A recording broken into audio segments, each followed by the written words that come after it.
Hi guys, welcome back to the channel. My name is Dave, and today we're talking the ultimate paycheck portfolio. I know, pretty dramatic, but what I have done over the last several videos is pull together several ETFs that pay you every single month, along with a few REITs that pay every single month, to build out a portfolio that offers broad market exposure, income, and growth. Sounds pretty good, right? Now, we certainly don't have to stick to monthly products, so along the way, I'll give you some alternatives that you could substitute. That's perfectly fine. And in the end, you have all of this data to download yourself if you would like to. All you have to do is watch till the end of the video to get the secret code. If that is what you're looking for, please stick around. Whoop.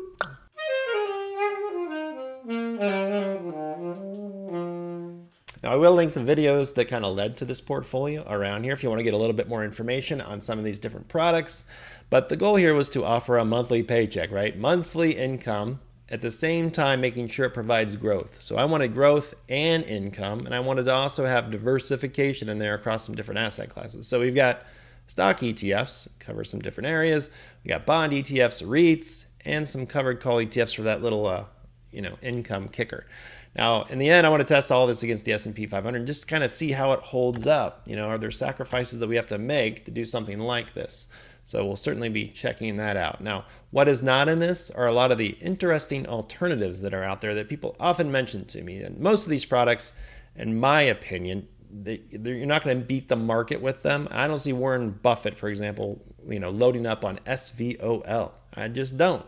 So I left that kind of stuff out. Sometimes it's hard to pick through these alternative products and find the good from the bad. Many of them are disasters. I'm talking about things like most mortgage REITs and most preferred stock ETFs and many covered call ETFs and most CEFs and the aforementioned SVOL. Jury is still out, but I know a lot of people like that, so I will have it listed as an alternative. And if you like it, plug it in and see if it fits for you as a portion of your portfolio. Go for it. The whole idea here is to explore and see what works best for us. Okay, so this is all 16 ETFs and REITs combined into one spreadsheet. Again, this will be available for download down below. Link it and then download, and you can play around with it. But I'll run through it from left to right. We'll kind of so we can kind of understand what's going on here real quickly. So again, we got the ticker for each one of these and what category it falls into. So mainly 4 categories. We got stocks, but one is an international stock fund. We got bonds in different categories. We got 4 different REITs, and then we have 4 different covered calls in these 16. Here are the different number of holdings for each fund. Of course, the REITs are just one REIT a piece, but you can see how diverse the bond fund is. Now, if you just look at the stocks in all these, we've got 926. What I have not studied is the overlap. So if you get into this deeply, you'd probably want to study and see what kind of overlap you've got, and if you're really exposed to one particular stock, would be a good idea. Now I think this is kind of important because this is the alternatives. So if I was building a portfolio, would I do it exactly like this? No, I would not. I would probably plug in a lot of these alternatives. For example, DIA versus VOO or VTI or RSP, which is an equally weighted fund. I'll be coming out with something on that one shortly too. Kind of an interesting play on something like VOO. Then we got, DHS here, which is similar to like SCHD or VYM. It's these dividend-focused ETFs. Then we got SPHD, which is kind of the value segment. And on and on and on down here. So we got all kinds of alternatives that we could go to. Within REITs, we've got, all kinds of very good, high-quality ETFs that cover a much broader space than just these that you could easily substitute. But again, in the spirit of monthly paychecks, I went with these 4. And then down here at the bottom, you've got what I consider the best covered call ETFs that you can get. These 4. There are other ones. I still haven't explored SVOL that much, but people keep talking about it. I'm not a big fan of the way that one's performed. XYLD, QYLD, kind of the same thing. I do want to interrupt this video real briefly just to talk about JEPI and JEPQ specifically. Now, while these two can offer decent performance in a neutral to slightly bearish or bullish market with their income from their options, they do expose us to counterparty risk with their design, which uses ELNs. That counterparty risk can be found in banks, which are currently under pressure, so one more reason to use this may be in small doses. Now, this is an older quarterly report that you see here, but back during this time, it does show ELNs with Credit Suisse, which is currently a bank that is, well, a counterparty risk. So what I show here is more than I would expose myself to with these two products, and it should just be viewed as an example. So now back to the video. And then down here at the very bottom, I've got DEVO and IDVO. I say you because this is similar to how I do my own account. I buy a bunch of stocks. I sell covered calls selectively against those stocks. I sell puts. Today, today's a great day to be selling puts with all the volatility in the market. So always looking for opportunities. So I kind of handle that myself. So if you ever want to learn about these types of trades, like and subscribe. There's plenty of information on my channel. Next up is the expense ratio, and most of them are acceptable. DEVO and IDVO are a little bit high. That's on the very high range of what I would be willing to accept. This is the current distribution yield as of 3/13 to 3/14. So be aware of that as you're changing every single day. For today was a down day, so your yields probably went up a little bit. So understand that that's a snapshot. Then we have the 1 year, 3 year, and 5 year price return, and this is what we're going to look at here to say what's our 1 year, 3 year, and 5 year weighted price return based upon the weights that we select for these different funds. So over here, if you make adjustments, they'll be reflected down here in our weighted price returns. And any of these gray boxes, because we don't have information yet on a 3 year price return for JEPI or JEPQ, anything that's gray is an assumed return, right? So right now I'm assuming a loss of 10% over 5 years in JEPI. I don't know what that's going to be. I'm assuming, I'm making a judgment call. So that's what the gray boxes are. Weight. So if you want to come in here, and this is where you start changing things up. So if you want to say, no, I want 35% of this and 0% of this, then that's going to adjust our weighted price returns and our monthly income pre-tax and post-tax over here. So let's go back to where we were, 25 and 10. You can see the breakdown that I picked, which gives me 55% in stocks, 15% in bonds, 10% in REITs, and 20% in income funds or covered call ETFs.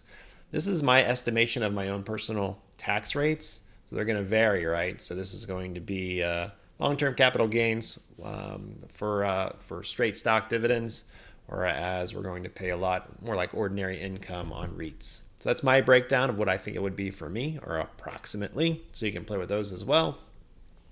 That gives us our after-tax yield, which gives us our dividend weight after tax. That's just me making calculations so I can get down to this after-tax return on our income portion. And that gives us our monthly pre-tax, what it would be based off of these dividend rates, and what our monthly after-tax would be based upon the tax rates that we pick. So all that summarized down here in the guts. So I'm basing all of this, what you see here, on a $1 million portfolio. But if you're lucky enough to have $2 million, then just change that and you can see how that's reflected there. Let's stick with $1 million, what many people aspire to, right? Let's get to that $1 million mark. So down here, you're going to see the summary, pre-tax and post-tax. So, how are you going to set this up? I'm doing this in a taxable account myself. So in that case, I'd have a distribution yield with this weighting of 4.52%. Post-tax at 3.28%, which means yearly this much in income, after tax this much, and each month it would be about this. And this would be my overall estimated tax rate. So again, just me working through some numbers and being able to present this so that we can start talking about it and see how it measures up against the S&P 500, which is the next thing we're going to look at. Now, I did make this correction. This was yearly, not monthly. This is the yearly pre-tax, yearly after-tax amount that you would receive off of this portfolio. And I dropped in the S&P 500 total return for 1, 3, and a 5 year period. So we can compare these and see how they stack up. Now, this is the price return, and down below is the total return. So we will have to add back in all these distribution yields that we got here throughout the course of these 1, 3, and 5 year periods to see how they stack up. But it does show you the discrepancy there, especially in the 5 year period. So if we wanted to get closer to this, we might have to make some adjustments up here and look at some of these alternatives that might have performed better and not get too locked into this whole monthly paycheck portfolio idea. But a couple things that it points out. One is on the 1 year here, where we've had a lot of volatility in 2022 and even the start of 23, it has held up pretty darn well. And when we add back in is distribution yields, we would outperform the S&P 500. But as we went out to a longer period, well, it doesn't look so good, right? And it definitely hasn't kept up. Now, why is that? Well, obviously the products that we picked don't have those returns, but we can immediately jump in here and look at these bonds, which have had a horrible period because of the rising interest rates. Their return over that 1, 3, and 5-year period. Look at this, 21% for TLT that it lost in a 1-year period because those interest rates have been on the rise, and that is really hurting these bond ETFs. So I expect now that performance to kind of turn the corner as we drive inflation down and as interest rates are brought back down. It might take a while, but I think in the long term that it should help. So I think going forward we're going to see some assistance, whereas previously it just got slaughtered, right? Definitely got slaughtered over the last 1, 3, and 5-year periods. It isn't a good time to be in bonds when interest rates are at 0. But I would say that overall this portfolio held up decently well over the last 1, 3, and 5-year periods. So here we did, it didn't work out that well, but after you factor back in our distribution yield, whether it's pre-tax or post-tax, we're getting pretty close to 0 and outperform the S&P. Over a 3-year period, it still had a nice return, but nowhere near the S&P 500. But again, those bonds are a big reason why. So again, you can tweak this and see what works best for you. And then over a 5-year period, we still had a return, and every year we're collecting 4.5% or about 3.3% after tax. So go in there, tweak it around, see what you can do, see what you come up with, and what might work best for you. You might be somebody that's really hot on the real estate market, or you might be somebody that's all about this income. You might want to take your S-vol and stick it in there as well. But free to play around with, and for me, I know this was kind of a fun experiment to explore this whole area and just kind of see what I could come up with. So that is it. That's the end. The ultimate paycheck portfolio.